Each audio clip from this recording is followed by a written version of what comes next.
Yes, ndagusuhuje ngo haye ikaze kuri channel yacu ya Aizo TV. Hano tuganira ibintu bigiye bitandukanye. Mbere yo gutangira iyi video, ndagira ngo manze nshimire uwo ari we wese uri gutuma iyi channel itera imbere. Niba uri mu bantu bamwe bari kuzamura iyi channel cyangwa se bari gutuma iyi channel igenda izamuka gake gake umunsi ku munsi igatera imbere, wumve ko ngushimiye. Nta magambo nta bikorwa nabona nakoresha kugira ngo nkwereke yuko ngushimiye. Mu by'ukuri dufite urugendo rutoroshe kuri iyi channel.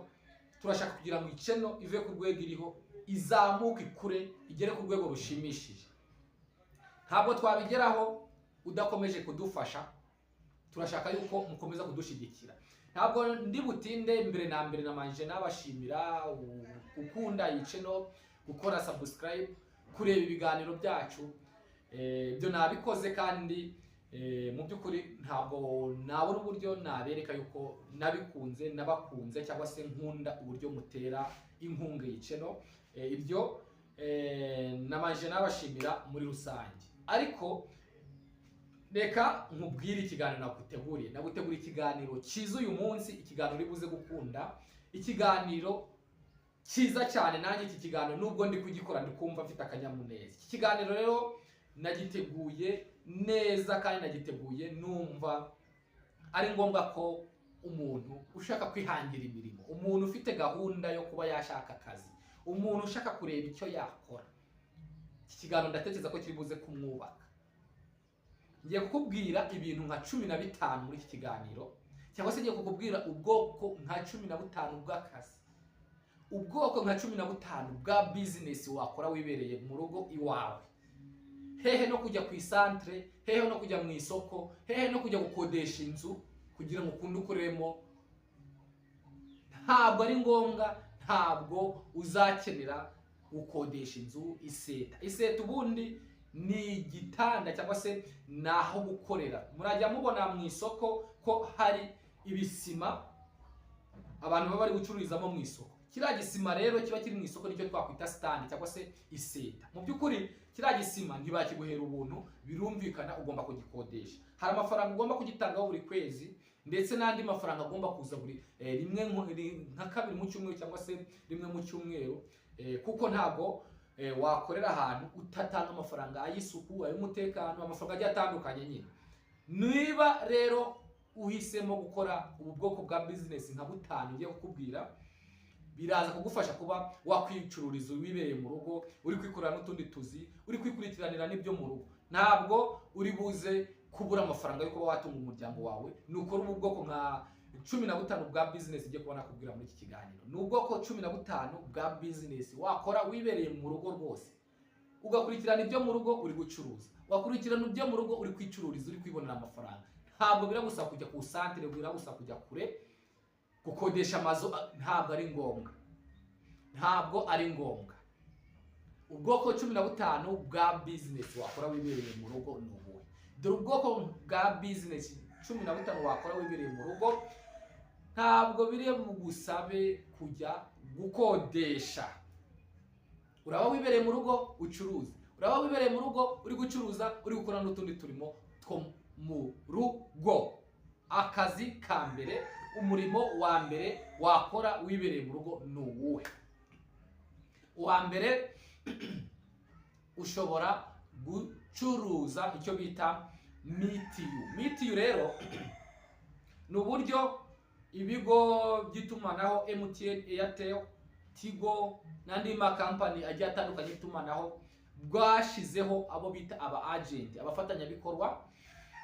Bashaka abantu rero cyangwa se abantu bakaba bakorana n'ibyo bigo. Mitiyu cyangwa se mobile money agent cyangwa se Airtel money agent ni uburyo umuntu ashobora kujya gushaka simukadi yohereza amafaranga, ibitsa ikanohereza, agashaka n'igishoro cy'amafaranga makeya. Ndatekereza ko bitarenze ubu ngubu 50,000. Mbiheruka ari 50,000, sinzi niba barongeje. Washakaga 50,000 gusa, ukagenda kuri headquarter cyangwa se ku cyicaro ukandikisha, ugasaba simukadi bakayiguha, ahasigaye bakagushira muri system ukabubaye umu agent. Simukadi yawe rero niba bayemereye kuba yakohereza amafaranga cyangwa se kuba yabitsa amafaranga ukabutangiye akazi, icyo usabwa rero ni igishoro, ntabwo birenze 50 cyangwa 100. Usaba yenda nura mwenda w'akazi, hari ijire iba yabugenewe umwenda w'akazi, ukawambara kugira ngo abantu bamenye neza ko yenda ariko kazi uri gukora, hanyuma ugatangira akazi. Rero uramutse ubikoreye mu rugo ugashaka amafaranga atarenze 100, 200, 300, ukiyicarira mu rugo, hanyuma uri gukora kandi kazi abantu bakazajya baza kubitsa, kubikuza, bagakora amatransaction yo kubitsa no kohereza, kubitsa deposit, kubikuza, birumvikana. Icyo usabwa rero nuko abantu bamenya yuko nubwo uri mu rugo ariko iyo ako kazi ugakora, hari uburyo bwinshi bwo kubigaragaza cyangwa se bwo kumenyekanisha yuko uri umu agent. Uburyo bwa mbere ushobora kupostinga kuri stati y'ama social media ukoresha, Facebook, WhatsApp, TikTok, Instagram ndetse no kuri YouTube wapostingaho, abantu bakabona yuko uri umu agent ukorera mu rugo. Hanyuma abantu bamaze kumenya neza ko ubitsa ubikuza mu rugo, bashobora kuzajya bakugana, ukabona komisiyo, ukabona amafaranga buri kwezi wibereye mu rugo. Aka ni akazi ka mbere rero, gucuruza mitiyu, kohereza, kubikuza, kubitsa wibereye mu rugo birashoboka. Ako ni akazi ka mbere kandi gahemba neza. Akazi ka kabiri ni akazi ko gukora ibikoresho bitwicaraho mu rugo, intebe, ameza, utubati, ibintu nk'ibyo. Mbese ni akazi k'ububaji. Akazi k'ububaji ushobora kuba uvifitiye umwuga wo kubaza, ukaba uzi gukora intebe, ukaba uzi gukora ibitanda, ukaba uzi gukora utubati, ukaba uzi gukora ameza, wabikora wibereye mu rugo. Icyo usabwa ni ukuba ufitiye imbaho zawe, ikindi usabwa ni ukuba ufite iyo misumari urakoresha, cyangwa se ikindi usabwa ni ukubimenyekanisha, abantu bakamenya ko ukorera mu rugo. Kubimenyekanisha nta kundi ugomba kubimenyekanisha usibye kubipostinga ku mbuga nkoranyambaga zawe ukoresha, ama Facebook, ama WhatsApp, ukagenda ushyira kuri stati ukababwira yuko ukorera mu rugo. Hageze abantu bakeya rero bamenye yuko uri gukorera mu rugo, ntabwo bitinda kumenyekana, nabo bagenda babwira abandi ko ukorera mu rugo. Asanga amafaranga ari kuza wibereye mu rugo. Wibereye mu rugo uri umubaji, uri gukora intebe, uri gukora udutanda, uri gukora ibitanda, uri gukora utubati, uri gukora ibintu bigiye bitandukanye wibereye mu rugo. Ako ni akazi ka kabiri. Akazi ka gatatu, kogosha, ibi bita salon de coiffure, kogosha imisatsi, kudefiriza, gukora inzara, gukora ama makeup. Ibyo ni ibintu wakora wibereye mu rugo rwose, ntabwo bisa kujya ku centre. Wowe mu rugo urategura ahantu uraza wogoshera, ushobora gutegura hanze ugashiraho akantu kameze nk'ibaraza, ugatwikira kugira ngo izuba ritazajya ryica abantu uri kudefiriza, uri gukora imisatsi cyangwa se uri kogosha. Hanyuma abantu ukajya bagusanga mu rugo ukabogosha, ukabakora imisatsi, ukabakorera inzara, ukabasuka rwose wibereye mu rugo. Ako ni akazi ka gatatu, kazana amafaranga aka kazi kandi nta bintu byinshi gasaba, nta gishoro kirimo, ni ukugura ibikoresho, nicyo gishoro. Akazi ko gukora imisatsi, ko kogosha, ko gukora inzara, ama makeup wibereye mu rugo. Ako ni akazi ka gatatu. Akazi ka kane, akazi ka kane nako gucuruza icyo bita amafone yakoze, icyo bita fone za occasion, second hand. Ushobora gucuruza amafone ya occasion, icyo bisaba ni ugushakaho ujya kurangura izo telefone. Birumvikana isoko byo gucuruza fone waribona, wacururiza mu rugo. Wowe icyo usabwa ni ugushaka aho uzajya urangura izo fone hizewe, ku buryo yenda utarangura fone zibwe cyangwa se fone z'abandi bibye cyangwa se bataye, ugacuruza telefone zitakuzanira ibibazo. Ushobora rero kwinjira muri uwo mwuga wo gucuruza fone, ukabikorera mu rugo, ugacuruza ndetse n'amaradiyo ya occasion, ugacuruza amateleviziyo, ugacuruza ibi bita ventilateri, icyo bita fani, ugacuruza amafirigo, ugacuruza ama ekuteri, icyo bita ama headphone, ama ekuteri, ugacuruza amasharijeri, ugacuruza amasharijeri ya telefone. Ushobora no gucuruza amabatiri ya phone, amabatiri yakoze. Ibyo nako ni akazi wakora wibereye mu rugo. Icyo usabwa ni ukuba abantu babizi ko ucururiza mu rugo rwose. Ako ni akazi wacuruza wibereye mu rugo kandi kakuzanira amafaranga. Tukomeze ku mwanya wa gatanu. ushobora gukora akazi yenda ko gufurira abantu, gufura imyenda, gutera amapasi, koza amamodoka, kumesa. Gufura rero abantu baraza kutabyumva neza, ariko aka kazi karimo amafaranga cyane cyane mu mijyi. Ushobora kujya kugenda mu ngo z'abantu ukababwira uti ngewe ndashaka akazi ko gufura.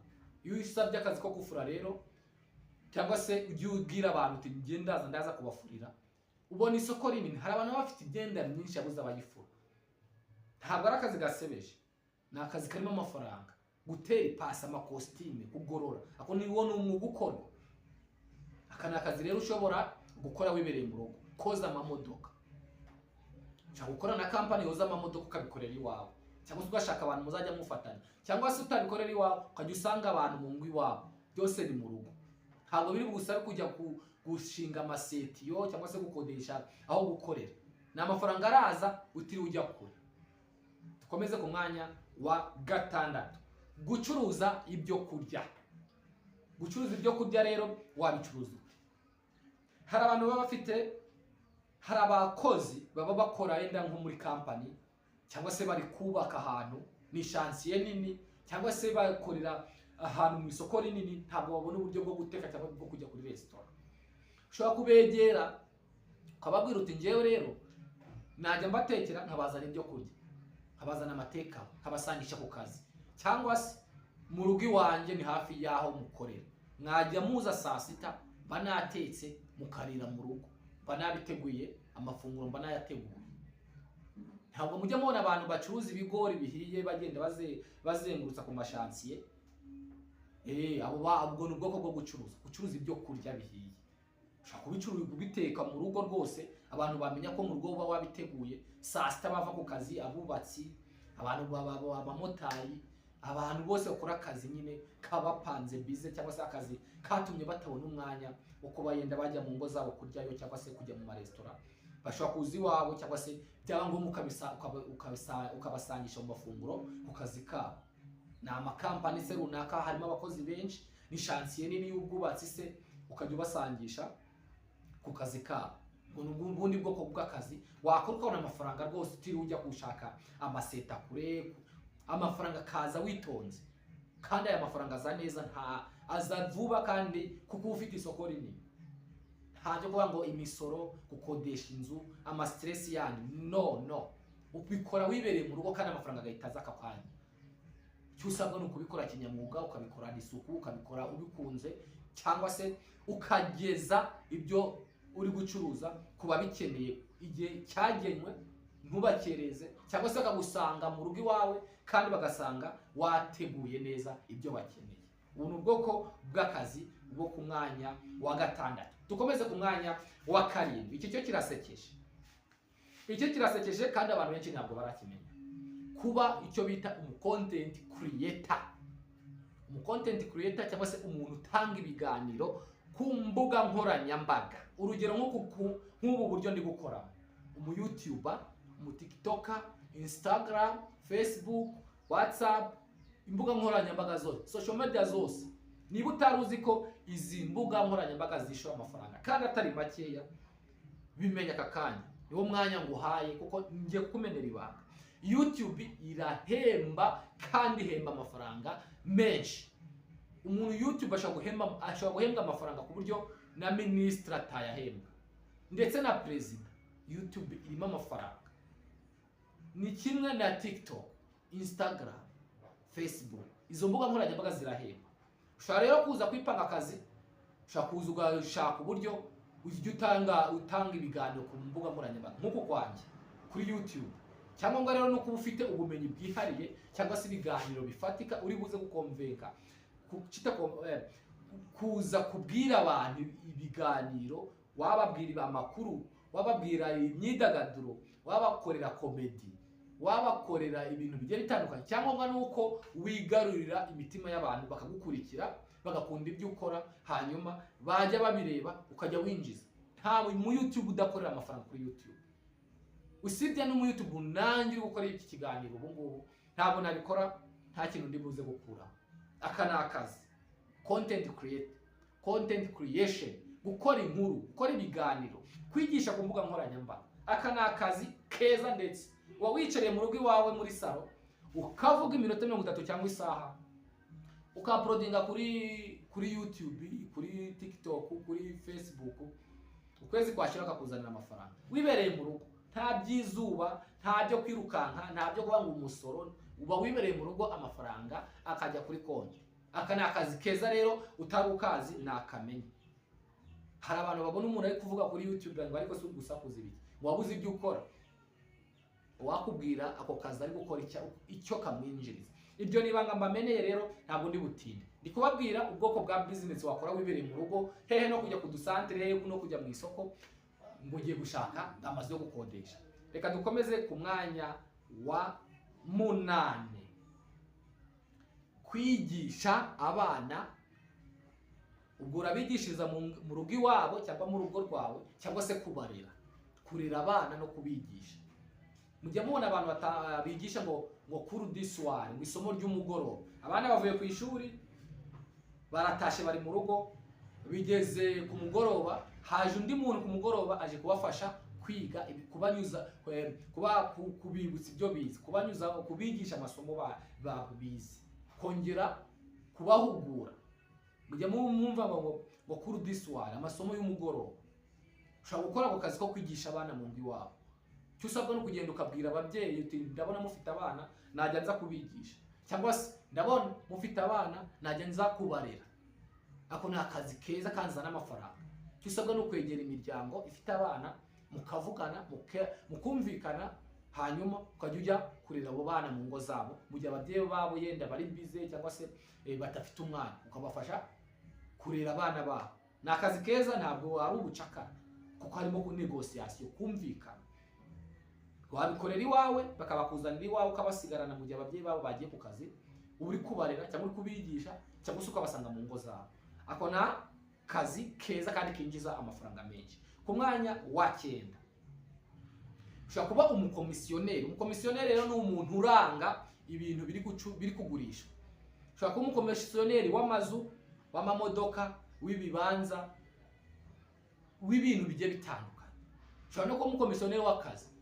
Bakeneye akazi runaka, bakeneye abakozi muri kampani runaka, ukaba umukomisiyoneri. Kugira ngo bimenyekane rero nibisaba kugira ngo byamamaze. Ushobora kujya ku ma YouTube, ku ma Instagram, ku ma Facebook, ku ma WhatsApp, ukagenda ubipostinga mu ma stati, abantu bakamenya ko uri umukomisiyoneri. Wibereye mu rugo rwose, wakumva ahantu hari kugurishwa inzu, uhita ubipostinga uti ngewe mfite inzu iri gucuruzwa, iri kugurishwa, ungezeho naha kugeza. Ukaba umbaye umukomisiyoneri wibereye mu rugo, ukabona amafaranga menshi. Umukomisiyoneri yarakize. Akazi k'umukomisiyoneri rero ni keza, nako gakora wibereye mu rugo. Twikomereze ku mwanya wa 10. Ushobora kuba umufotozi, ababo bita bagafotozi. Ushobora kuba MC, abantu baba abashusha rugamba. Ushobora kuba umuvuzi w'inka. Mujya mubibona mu bukwe ko harimo abantu baba bari gutarama, bavuga amahamba, bavuga umuco, baririmba gushenga, niba ari ugushenga, niba bivuze neza, bavuga mbese umuco mu bukwe. Kara ni akazi. Niba ufite iyo mpano, se kuki utabikora wibereye mu rugo? Ushobora kujya mu bukwe aho bwabereye, bakagusanga no mu rugo iwawe. Ushobora gufotorera mu rugo iwawe, ugakora akantu kameze nk'aga studio, abantu bamenye ko gufotorera mu rugo se ntibazi. Cyo usabwa no kubyamamaza. Kubyamamaza ni ku mbuga nkoranyambaga, ukajya ubipostinga abantu bakabimenya. Kukorera mu rugo. Wanditse kuri WhatsApp, ujye upostinga kuri stat ya WhatsApp, ntibazakumenya. Iyo bamaze kukumenya rero baragusanga mu rugo, ndetse ukanawe cyangwa se ukabasanga mu rugo. Ushobora kuba umu-DJ, ukaba umu-DJ wo mu rugo, habaye ubukwe se bakagutumira. Ako ni akazi wakora wibereye mu rugo, nta byo kwirirwa wirukanka imisozi. Dukomeze ku mwanya wa 11. Ikiganiro ndagira ngo kibe kigufi. Gucuruza imyenda cyangwa inkweto. Mu rugo ushaka gucuruza amastile rwose, imikandara, inkweto, imyenda igiye itandukanye, n'iy'abageni, amakositimu, ibitenge, imyenda igiye itandukanye rwose. Imyenda itandukanye yose wayicururiza mu rugo. Amashati, udupira, utwenda tw'abana, ibikoresho by'abana, inkweto, byose wabicuruza wibereye mu rugo. Abantu bamenye ko ukorera mu rugo, ucururiza mu rugo, nta cyatuma bataza kukugana. tusabwa no kubimenyekanisha, publicity, advertisement, kwamamaza ni kuhagusha kwamamariza ku mbuga nkoranyambaga zawe, Facebook ukoresha, WhatsApp, abantu bakamenya ko ukorera mu rugo. Ako ni akazi wakora wibereye mu rugo. Iyo abantu bamaze kukumenya barakugana rwose, ahubwo business kagenda cyane gusumba n'abacururiza mu isoko, n'abacururiza mu maboutique, n'abacururiza kure, ukabona amafaranga wibereye mu rugo menshi kandi utagiye kure. Twikomereze ku mwanya wa 12. Ushobora gucuruza amagi cyangwa se ugacuruza amazi. Ushobora guteka amagi, wamara kuyateka ukagenda ahantu abantu bari kubaka, yenda ni chantier nini, ukayabajyana aho bari kubaka bakayarya. Cyangwa se bamenya gucuruza amagi bakagusanga mu rugo. Aka ni akazi, ngo akazi karabuze. Aka ni akazi. Uburyo ikintu gituma business rero abakiriya baba bake nuko baba batazi ubwoko bwa business uri gukora naho uri kubukorera. Amakuru ugomba kumenya, kwamamaza, kumenyekanisha akazi kawe, aho ugakorera, ibyo ukora byose bakabimenya, bakamenya naho bagusanga. Byaba na ngombwa ugatanga na nimero zawe, abagukeneye bakajya guhamagara. Ubu ubwoko bwa business. Ushobora gucuruza amagi cyangwa amazi, wasangisha abantu aho bari ku kazi. Navuze natanze urugero rw'ishansi yo kubaka, kuko abantu bari kubaka nibo baba bakeneye kurya cyane, baba bari gukoresha imbaraga. Cyangwa se niba ari company runaka ifite abakozi benshi, wajya ujyayo mu gihe cya break, igihe cyo kuruhuka, ukabajyanira ibyo byo kurya. Ndakomeza ku mwanya wa 13. Ku mwanya wa 13 ni akazi k'ubudozi. Akazi ko kudoda cyangwa se igitayeri. Igitayeri ushobora kuba uri umutayeri, umudozi wo bita telala, umuntu ukoresha imashini icyarahani. Ushobora kudodera mu rugo bakagusanga mu rugo. Bamenye kudoda se mu rugo ntibagusanga mu rugo. Bamenye kudoda inkweto mu rugo se ntibagusanga mu rugo. Bagusanga mu rugo. Cyo bisabwa no kugira ngo bamenye neza ko udodera mu rugo, kandi igihe cyose bari buzire, bari bugusange mu rugo. Aka ni akazi keza mu rugo. Wibereye mu rugo uri kudoda utwenda, uri no gukurikirana abana. Uri kudoda uranatetse. Uri kudoda uri gukubura mu rugo. Uri gukora uturimo two mu rugo, uri no kudoda. Utu ni utuzi twiza wakora wibereye mu rugo. Twikomereze ku mwanya wa 14. Gucuruza ibinyobwa. Abantu bakuriye mu cyaro, iki kintu cyo muri buze kucyumva vuba. Mu cyaro aho twakuriye cyangwa se aho n'abandi bakuriye, kuko abavuka mu mujyi ni bake. 100% abavuka mu mujyi ntabwo barenga 25%. Abandi tujya mu mujyi tugiye gushaka ubuzima, bikaranja dutuyeyo. Ariko abenshi duturuka iyo ngiyo. Kandi ntabwo kuba mu mujyi cyangwa kuba mu cyaro ari ibintu bibi. Abahanga rero bemeza ko no mu cyaro ariho harimo ubuzima bwiza gusumba mu mujyi, kuko mu cyaro hari byose, hari ibintu bya natural, ibintu byose biraboneka. Mu cyaro hari umwuka mwiza, mu cyaro hari umwanya munini wo kuruhukiramo, hari natire. Mu cyaro wubaka inzu neza, hari ibiti, hari amajaride, haba ari ahantu ho gutemberera. Mu cyaro ni heza, buri abantu nuko iterambere riri kugenda ryangisha abantu icyaro, ariko mu cyaro ni heza. Kugira ngo mwemere ko mumenye neza ko mu cyaro ari heza, rero mujye mureba ukuntu abakire babaho. Umukire agenda akagura ubutaka bunini, cyangwa se akitarura abantu akagiye, agakora ikintu bita ubujaride nini, agaturamo wenyine. Ababayeho nko mu buryo bwo mu cyaro rero. Mu cyaro ni heza. Abantu bakuriye mu cyaro rero, cyangwa se gucururiza mu rugo ibinyobwa, mujye mwibuka abantu yenda bakunda gukama urutoki, ubwo n'urwagwa, ubushera, ikigage, ndetse hari n'abacuruza n'icyayi mu rugo, icyayi cy'amata, cyangwa se gucuruza amata. Afite inka zikamwa, bakajya bamusanga mu rugo bakugura amata mu rugo. Curuze wahishije ikigage rwose, abantu baje mu rugo bakinywereye mu rugo. Wahishije urwagwa, barumwereye aho ngaho. Ni ibintu bisanzwe, ntabwo ibyo ngibyo ni kuvuga abantu batabizi. Gucuruza ibinyobwa rero, ikigage, ubushera, icyayi, fanta, byeri, wabikorera mu rugo kandi amafaranga akaza. Ugakora akantu kameze nkaho ari akabari gatoya mu rugo rwose, ukabateguraho kwicara, ukabashiraho akantu kabarinda izuba, hasi ukabakubita amazi bakanywa basaza, akaguhereza amafaranga wibereye mu rugo. Aka ni akazi keza, ni business nziza yakuzana amafaranga. Ariko izi kujya gukodesha inzu ku gasantre, uzi gukodesha igiseta, uzi guta umwanya ujya ku kazi, ujya iyo ngiyo ugasiga ibyo mu rugo. Niba uri umubyeyi rwose wabikorera mu rugo, waba uri umumama ndetse n'ubwo waba uri umupapa wabikorera mu rugo, ntabyo kwirirwa wirukanka. Aka ni akazi keza. Dukomeze rero ku mwanya wa nyuma. Iyi business yo iri buze kugora abantu batari bakeya kuyumva. Ni business bita trade currency. Ibi byo gucuruza intuza amafaranga. Gucuruza amafaranga rero online, hari ibintu bajya bavuga ngo Bitcoin sinzi niba abantu bayizi. Abantu batayizi rero ntabwo ndabagora kugira ngo ntabwo ndibuze gusobanura 100% kuko ngiyewe ntabwo ndayihugurwaho, ariko njya nyibona ukuntu bayikora. Hari n'abashuti bangenzi bayikora bamaze kubaka, baguza amazu, bameze neza. Ntabwo ndayisobanura 100% ngo ngikumvisha, ariko hari ubucuruzi bita Bitcoin, gucuruza amafaranga online. Bisaba rero kugenda ukabyiga. Ibi ngibi birimo igihombo. Uragenda ukicara ukiga uburyo bikorwa, wamara kubyiga, wamara kuba expert, wamara kuba umuhanga cyangwa se umuntu wifitemo ubumenyi, ugatangira ugacuruza nawe, ukajya ku isoko mpuzamahanga online, asigaye ukabucuruza, ugakora ubucuruzi. Nibyo ngibyo rero nakugezagaho muri aka kanya. Nakubwiraga ubwoko bugera muri 5 bw'akazi bwa business wakora wibereye mu rugo iwawe, rwose wibereye mu rugo, nta byo kwirirwa ujya kure.